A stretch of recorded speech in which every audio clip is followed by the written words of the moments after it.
क्या आपको पता है कि आपके गांव की मस्जिद, मदरसा, आपके गांव के कब्रिस्तान और ईदगाह के खिलाफ साजिश हो रही है और इस साजिश के लिए झूठ और एक घटिया प्रोपेगेंडा का सहारा लिया जा रहा है। हमने ये खूब सुना है कि इंडिया में वक्फ बोर्ड डिफेंस और रेलवे के बाद सबसे ज्यादा लैंड ओन करती है, जो कि 9,40,000 एकड़ जमीन है। कंट्री का तीसरा सबसे बड़ा जमीन का मालिक। रेलवे और सेना के बाद सबसे ज्यादा उसने जमीनों पे कब्जा कर लिया। इंडियन डिफेंस और इंडियन रेलवेज के बाद थर्ड लार्जेस्ट प्रॉपर्टी होल्डर है वक्फ board. The country's third largest landowner after the Indian Railways and also after our armed forces. सेना और रेलवे के बाद भारत में सबसे ज्यादा अगर जमीन किसी के पास है तो वो वक्फ बोर्ड है।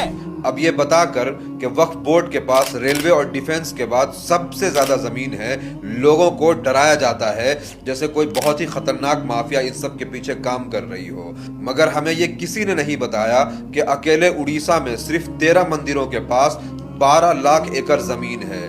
मतलब वक्फ का पूरे इंडिया में जितनी जमीन है उससे 40% ज्यादा अकेले उड़ीसा के 13 मंदिरों के पास जमीन है। और आगे देखिए, तमिलनाडु के मंदिरों के पास 4,78,000 एकड़ जमीन, आंध्र प्रदेश के पास 4 लाख एकड़ जमीन और तेलंगाना के मंदिरों के पास 87,000 एकड़ जमीन है। मतलब अगर उड़ीसा को हटा भी दें तो देश के सिर्फ 3 स्टेट के मंदिरों के पास वक्फ बोर्ड से ज्यादा जमीन है, जबकि 3 स्टेट के बाद अभी 25 स्टेट और 8 यूनियन टेरिटरीज का कैलकुलेशन बाकी है।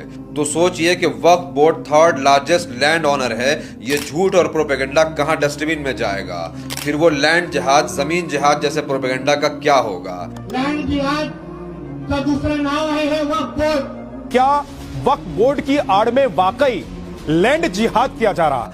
असल में ये लोग इस झूठ और फ्रेब के जरिए मेजॉरिटी कम्युनिटी को डराना चाहते हैं और फिर वक्फ अमेंडमेंट एक्ट के लिए नैरेटिव बना करके मुसलमानों के मस्जिद और मदरसों को, ईदगाह और कब्रिस्तान के जमीनों को सीज करना चाहते हैं। इसीलिए ऐसी इंफॉर्मेशन को फैलाइए, लोगों को अवेयर करिए।